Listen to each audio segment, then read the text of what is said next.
আসসালামু আলাইকুম সুপ্রিয় শিক্ষার্থী বন্ধুরা, দ্বিতীয় পর্বে সবাইকে স্বাগতম। আমাদের এই পর্বের আলোচনা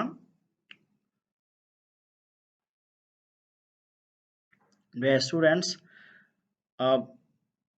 কনজাংশনের যে শ্রেণী বিভাগ আছে সেটা আমরা কো-রিলেটিভ কনজাংশন নিয়ে পর্বে আলোচনা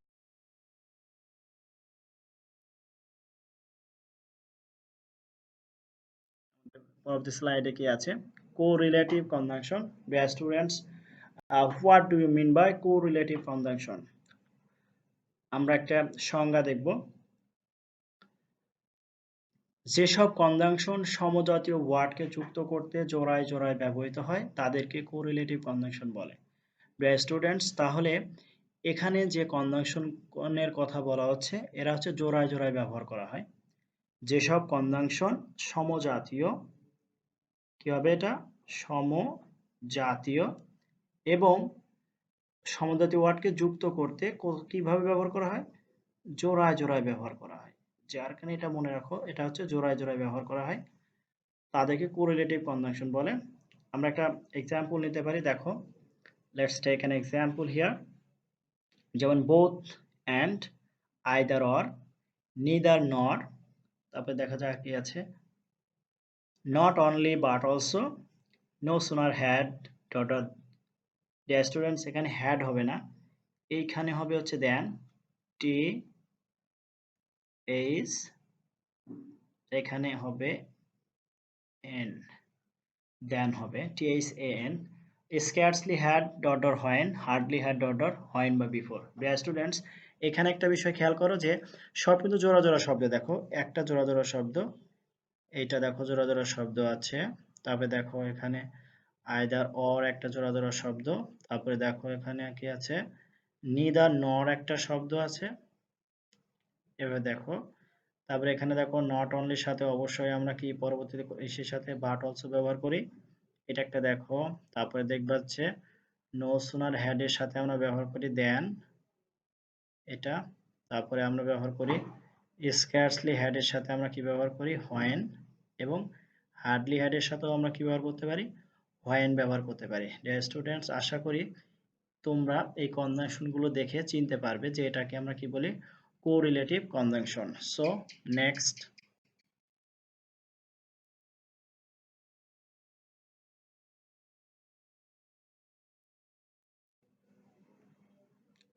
স্টুডেন্টস এখানে কিছু এক্সাম্পল দেখো। our first example is John enjoyed both the movie and the company. এখানে জয়েন্ট এনজয়েড মানে কি, উপভোগ করেছিল বোথ দ্য মুভি এবং দ্য কোম্পানি শব্দের অর্থ হচ্ছে সঙ্গী বা সহযোগী, এই বিষয়গুলো। তার মানে এখানে দুইটা নাউনকে যুক্ত করার জন্য আমরা ব্যবহার করেছি কি, বোথ এবং অ্যান্ড। ডিয়ার স্টুডেন্টস, আমরা শুধু দুইটা নাউন না, এখানে যে বলছে যে সমজাতীয়, তার মানে দুইটা নাউন হতে পারে, দুইটা প্রোনাউন হতে পারে, দুইটা দুইটা অ্যাডজেক্টিভ হতে পারে, দুইটা অ্যাডভার্ব হতে পারে। দ্যাটস ওয়াই সমজাতীয় দুইটা শব্দকে যদি যোগ করা হয় তাহলেই তারা হয় কোরিলেটিভ কনজাংশন। এখানে বোথ এবং অ্যান্ড হচ্ছে correlative conjunction. Next, I want either the cheesecake or the chocolate cake. এখানে আগের বাক্যে যেমন বলছে বোথ এবং অ্যান্ড উভয়কেই নির্দেশ করে, উভয় জিনিসই বোঝায়। বাট পরেরটায় দেখো দুইটা জিনিসের যে কোনো একটাকে নির্দেশ করে। যেমন আমি চাই, I want either the cheese cake, অর্থাৎ এই চিজ কেক বলতে কি, চিজ শব্দের অর্থ হচ্ছে পনির, অর্থাৎ পনির দিয়ে যে কেকগুলো তৈরি করা হয় সেইটা, অথবা অর বলতে অথবা দ্য চকোলেট কেক, অর্থাৎ এই দুইটা যে কোনো একটা হলেই তার চলবে। এবং এটার জন্য আমরা ব্যবহার করেছি ইদার অর, হয় এটা না হয় ওটা, দুইটা থেকে যে কোনো একটা। দ্যাটস ওয়াই এখানে আইদার অরটা বা ইদার অরটা কি হয়ে যাবে, correlative conjunction. Dear students, let's take another example. Will have both the cheese cake and the chocolate cake. Dear students, এটা ঠিক আগের প্রথমটা যেটা যেরকম আছে ঠিক সেরকম দুইটা নাউনকে যুক্ত করছে। দেখো বোথ এবং অ্যান্ড, দ্যাটস ওয়াই এখানে অর্থগত অমিল ছাড়া আসলে কোরেলেটিভ কনজাংশনের আর কোনো এখানে অমিল নেই। Deer students, let's see another example, and it will, I will eat them both, not only the cheesecake but also the chocolate cake. I will eat them both, অর্থাৎ আমি সবগুলোই খাবো, শুধুমাত্র দ্য চিজ কেক নয়, but also the chocolate cake. এখানে দেখো not only এবং but also ব্যবহার করা আছে। ডিয়ার স্টুডেন্টস, তার মানে এরাও কি হবে? কো রিলেটিভ কনজাংশন। ডিয়ার স্টুডেন্টস, তাহলে আমরা অবশ্যই এগুলো মনে রাখতে পারবো যে কনজাংশনগুলো জোড়ায় জোড়ায় ব্যবহার করা হয় এবং সমজাতীয় শব্দ যুক্ত করা হয়, তাহলেই তাকে আমরা বলি কো রিলেটিভ কনজাংশন। এখানে both dot dot and, either or, both dot dot and not only but also, এগুলোকে আমরা কি বলি? Correlative conjunction.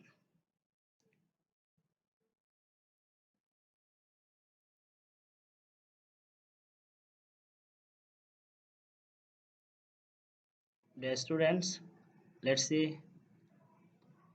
ইন্টারজেকশন। এখানে আমরা আরো একটা বিষয় নিয়ে হাজির হয়েছি। তাহলে কনজাংশন ইতোমধ্যে শেষ হয়ে গেছে, প্রিপোজিশন শেষ হয়েছে। আমরা এখন একটা নতুন টপিক ইন্টারজেকশন নিয়ে আলোচনা করব এবং এর অর্থ হচ্ছে আবেগসূচক অব্যয়।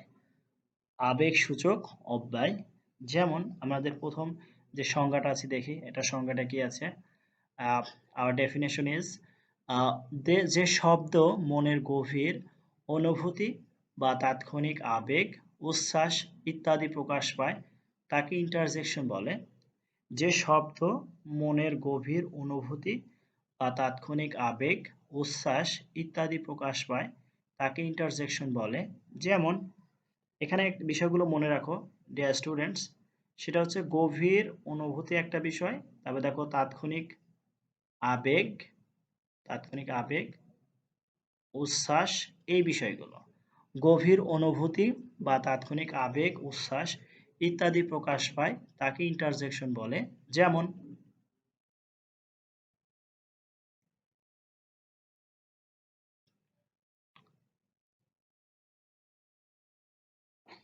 কি কি দিয়ে এই বিষয়গুলো হতে পারে দেখো, যেমন হুররা, এটা কি হবে? হুররা। এবং দেখো এদের সাথে কি একটা চিহ্ন থাকে যাকে আমরা নোট অফ এক্সক্লামেশন বলি, এবং এই ধরনের বাক্যগুলো এক্সক্লামেটরি সেন্টেন্সে ব্যবহার করা হয় এবং এরা এক্সক্লেমেটরি সেন্টেন্স তৈরি করে আর কি। যেমন হুররা এর অর্থ হচ্ছে কি মজা। তবে দেখো এলাস শব্দের অর্থ হচ্ছে হাই, মানে দুঃখ বোঝাচ্ছে। ব্রাভো মানে, এখানে ব্রাভো বলতে সাব্বাস। তারপরে বলছে দেখো যে ফাই, ফাই শব্দের অর্থ হচ্ছে সি, ফাই শব্দের অর্থ কি হবে? সি। এরাও বিরক্তি প্রকাশ করছে। হুশ শব্দের অর্থ হচ্ছে চুপ থাকতে বলছে। স্টুডেন্ট, এবং প্রত্যেকটা ওয়ার্ডের পরেই দেখো কি আছে? একটা দাড়ির নিচে ফোঁটা দেওয়া আছে, এটাকে ইংলিশে বলা হয় নোট অফ এক্সক্লেমেশন। ইংলিশে কি বলা হয়? নোট অফ এক্সক্লেমেশন বা বিস্ময়সূচক চিহ্ন। স্টুডেন্টস, আশা করি তোমরা ইন্টারজেকশন গুলো বুঝতে পেরেছো। আমরা দেখি কিছু এক্সাম্পল দিয়ে এই বিষয়গুলো পরিষ্কার হওয়া যাক। Next,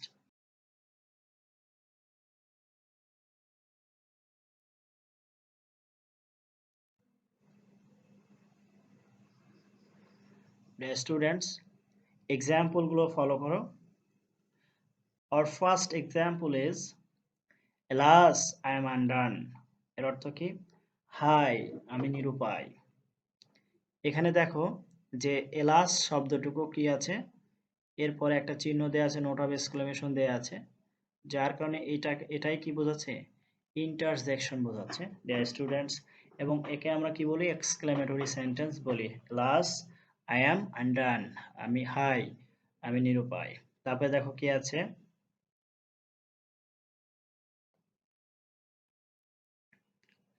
হুররা, we have won the match. কি মজা, আমরা খেলায় জিতেছি। এখানে দেখো হুররা শব্দটা কি হবে? ইন্টারজেকশন, কারণ এখানে নোট অফ এক্সক্লেমেশন চিহ্ন আছে। এবং পরবর্তী অংশটুকু দেখো, we have won the match, আমরা খেলায় জিতেছি। The students, let's another example. Listen, I am warning you for the last time. শোনো, আমি তোমাকে শেষবারের মতো কি বলছি? সতর্ক করছি। Listen, I'm warning you for the last time. এখানে listen শব্দটা কি হবে? Interjection. I am warning you for the last time. Let's take another example. Look, তাকাও, the singer is coming. তাকাও সিঙ্গার অর্থাৎ গায়ক আসছে। Look, the singer is coming. এখানে তাহলে লুকটা কি হবে? এটাও ইন্টারজেকশন। তারপরে দেখি এরপরে কি আছে। তারপরে দেখো হুশ, someone is there. চুপ, সেখানে কেউ আছে। someone is there, এখানে হুশ শব্দটাও কি হয়ে যাবে?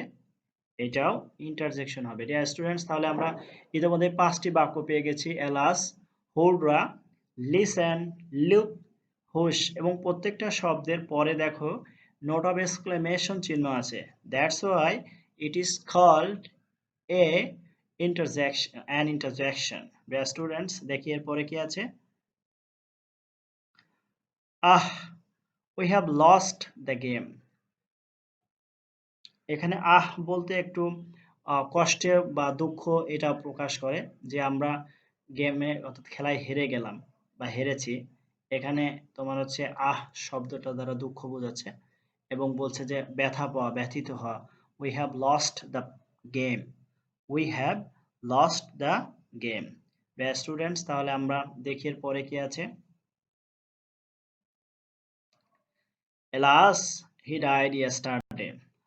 হাই, কি দুঃখ, সে গতকাল মারা গিয়েছিল। অর্থাৎ গতকাল সে মারা গেছে। ডিয়ার স্টুডেন্টস, এখানে এলাসটা কি হয়ে যাবে? এলাসটা হয়ে যাবে হচ্ছে নোট অফ এক্সক্লেমেশন চিহ্ন থাকার কারণে এটাকে আমরা কি বলবো? ইন্টারজেকশন। ডিয়ার স্টুডেন্টস, তাহলে আমরা অনেকগুলো এক্সাম্পল দেখেছি। আশা করি তোমরা এই ইন্টারজেকশন বিষয়টা ভালো বুঝতে পেরেছো। তাহলে আমরা ইতিমধ্যে প্রিপজিশন নিয়ে আলোচনা করেছি, কনজাংশন নিয়ে আলোচনা করেছি এবং এইমাত্র ইন্টারজেকশন নিয়ে আলোচনাটি শেষ করলাম। ডিয়ার স্টুডেন্টস, আমরা এখন দেখব কিছু কিছু প্র্যাকটিস সেশন, কিছু অনুশীলন, যেখান থেকে যদি তোমরা এগুলো আইডেন্টিফাই করতে পারো সঠিকভাবে, তাহলে বোঝা যাবে যে তোমরা এই ক্লাসটুকু কতটুকু বুঝতে পেরেছো। So let's take another segment and what is waiting for you, we will see. So next,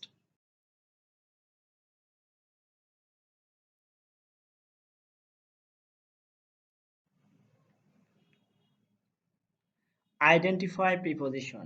dear students, এখন এখানে কিছু বাক্য দেয়া থাকবে, সেই বাক্য থেকে আমাদের প্রিপজিশন আইডেন্টিফাই করতে হবে। অনেকগুলো বাক্য থাকবে, তার মধ্যে থেকে আমাদের কি করতে হবে? প্রিপজিশন আইডেন্টিফাই করতে হবে। Our first example is he sat on the chair. He sat on the chair. তারপরে দেখো there is some milk in the fridge. There is some milk in the fridge. তারপরে দেখো যে she was hiding under this table. She was hiding under the table. তারপরে দেখো যে the cat jumped off the counter. The cat jumped off the counter. তারপরে দেখো he drove over the bridge. He drove over the bridge. তারপরে দেখো she lost her ring at the beach. She lost her ring at the beach. তারপরে দেখো the book belongs to Anthony. The book belongs to Anthony. Dear students, তাহলে তোমরা বা তোমাদের কাজ হচ্ছে এখানে যে বাক্যগুলো দেয়া হয়েছে সেই বাক্যগুলোর মধ্যে কিছু প্রিপজিশন ব্যবহার করা হয়েছে, সেই প্রিপজিশনগুলো চিহ্নিত করতে হবে। একটু সময় নিয়ে একটু ভেবে তোমরা এটা চিহ্নিত করো। আমি তোমাদের এটা আইডেন্টিফাই করে দিচ্ছি ইনশাআল্লাহ। এখানে যেমন on preposition, in preposition, under preposition, তারপর দেখো অফ প্রিপজিশন, ওভার প্রিপজিশন, তারপরে দেখো at preposition, to preposition. Dear students, আশা করি তোমরা প্রিপজিশনের যে আইডেন্টিফিকেশন দেয়া আছে বা আমরা কিভাবে প্রিপজিশন চিনবো সেই বিষয়গুলো বুঝতে পেরেছো। এবং আরেকটা বিষয় হচ্ছে যে প্রিপজিশনগুলো চেনাটা আসলে খুব গুরুত্বপূর্ণ, কারণ এই প্রিপজিশনগুলো কিন্তু সেন্টেন্সে কখনো কখনো অ্যাডভার্বের কাজ করে। দ্যাটস ওয়াই আদৌ আমরা প্রিপজিশন চিনছি কিনা বা ব্যবহার করতে পারছি কিনা সেটা কিন্তু বলার অবকাশ নেই। কারণ যখন আমরা কোনো নাউনের পূর্বে প্রিপজিশন ব্যবহার করতে পারি তখনই কেবল প্রিপজিশনে থাকে।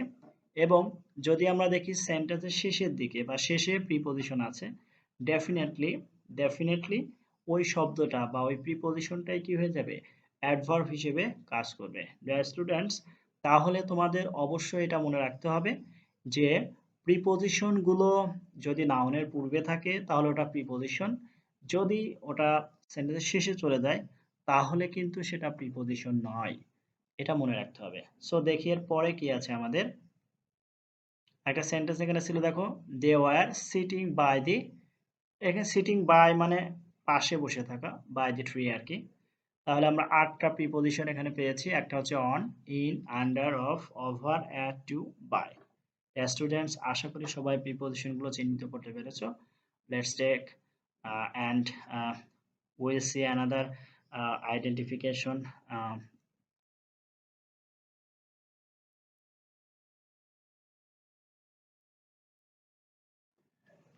Dear students, আইডেন্টিফাই কনজাংশন, অর্থাৎ কনজাংশন গুলো কি করতে হবে, আইডেন্টিফাই করতে হবে। ডিয়ার স্টুডেন্টস, এবার দেখি আমরা কনজাংশন গুলো কিভাবে আইডেন্টিফাই করি।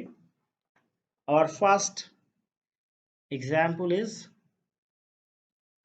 I tried to hit the nail but hit my thumb instead.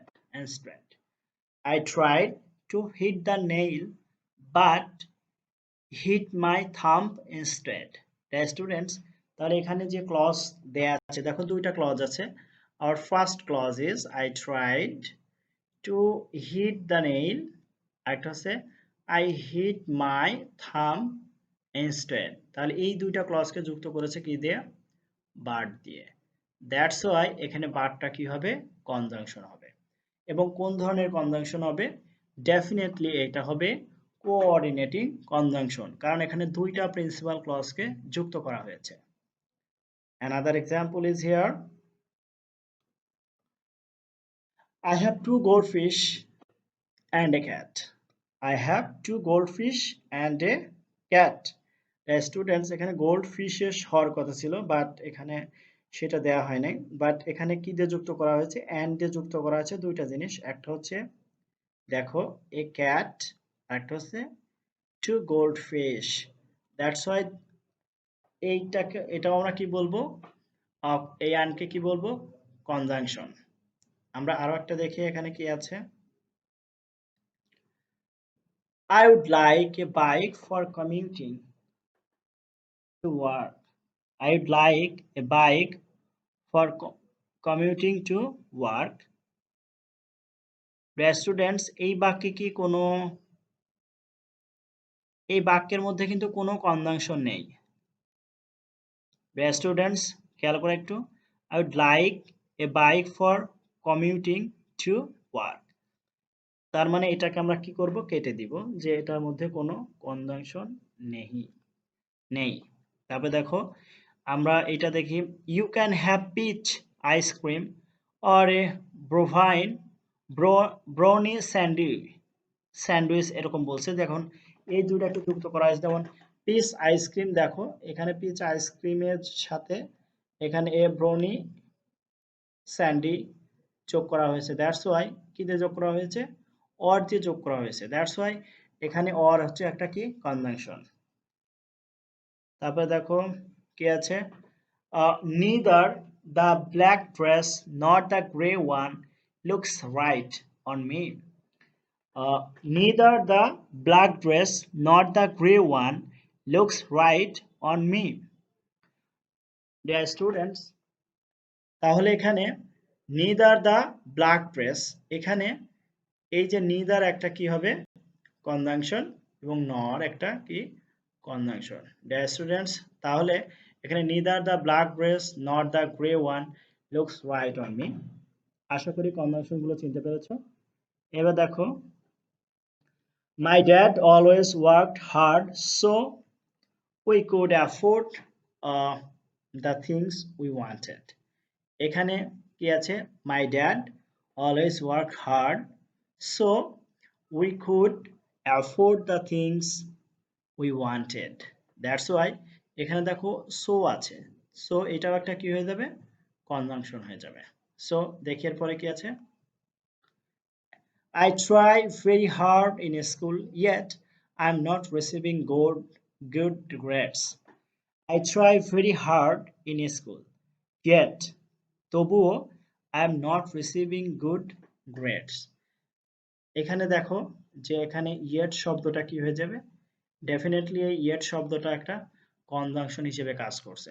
তাহলে এখানে আমরা অনেকগুলো কনজাংশন পেয়েছি ডিয়ার স্টুডেন্টস। আশা করি তোমরা কনজাংশন গুলো চিনতে পেরেছো এবং কনজাংশনটা কি দুই বা ততোধিক ওয়ার্ড, ফ্রেজ বা ক্লজকে যুক্তকারী শব্দই হচ্ছে কনজাংশন। সো দেখের পরে কি আছে? নেক্সট,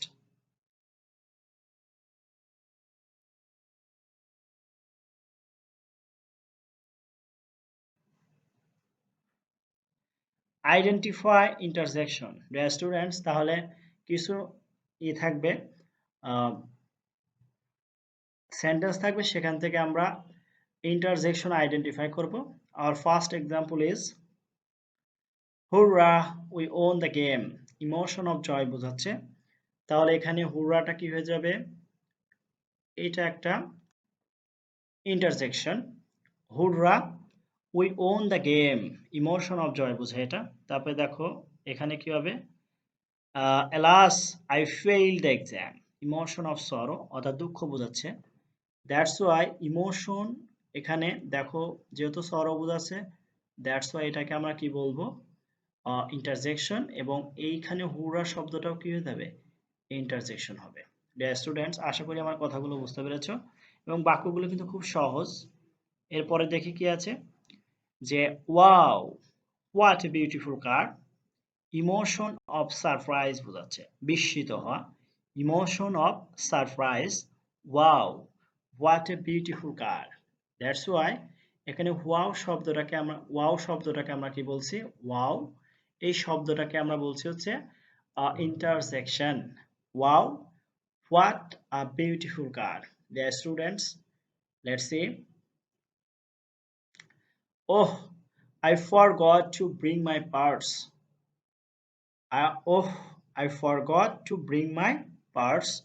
এখানে ওহ শব্দটা কি হয়ে যাবে? এটা বলছি ইমোশন অফ সরো, definitely.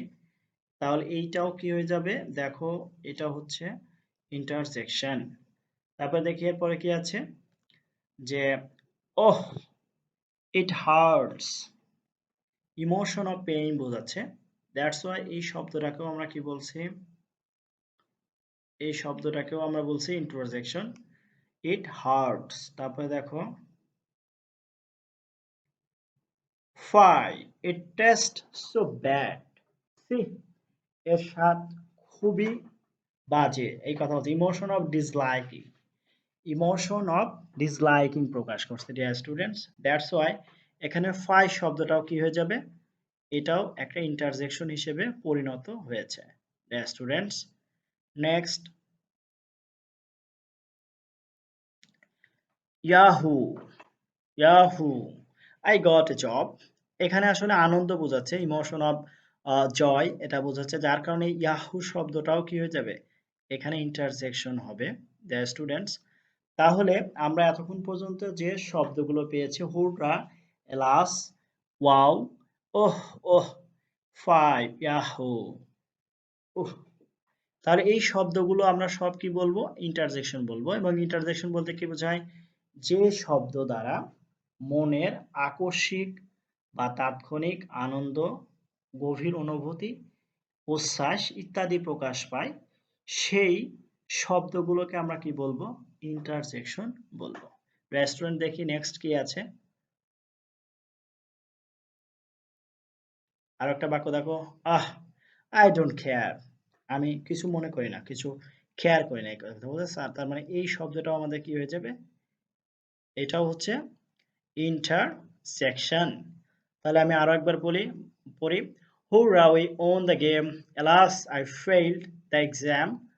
Wow, wow, what a beautiful car.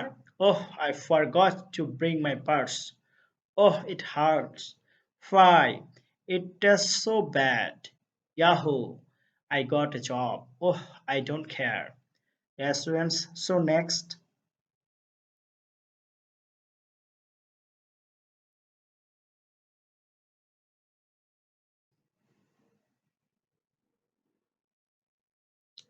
dear students,